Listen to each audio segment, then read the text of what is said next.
سلام درنو لیدونکو، د نن ورځې تازه او مهمو خبرونو ته ښه راغلاست. د پی ټی ایم مرکزي ملګری زکیم وزیر لیکلی دی په نږدې ورځو کې به د ملي شهید ګیلمن وزیر لیکلی غزل چې د میرمن نغمې شاپیرۍ په ښکلي اواز به لر افغان ملت ته وړاندې سي. په دې غزل او سندره کې د ملي شهید ګیلمن وزیر د لر افغان عزتمندو پیغلو ستاینه کړې ده. د میرمن نغمې د کور ودان وي چې په دې غزل ویلو یې پوره زیار او خواري کړې ده.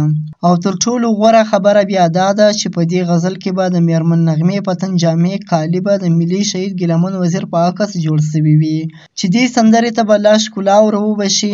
موږ خپل ملي شهیدان هیڅکله نه هیروو.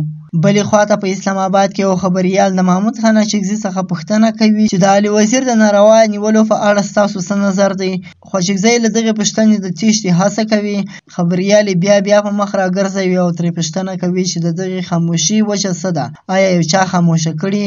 خو محمود خان اچکزي صرف یوه خبره ورته کوي چې لرې څه هلکه، په دې زه نه یم خبر. بلې خواته د پښتون ژغورنې غورځنګ کراچي کوارډینیټر نورالله ترین لیکلي دي د غورځنګ ملګري دې هېڅ چاته سپکه خبره نه کوي. موږ ته پکار ده چې د 11 اکتوبر قامي عدالت لپاره هلې ځلې وکړو.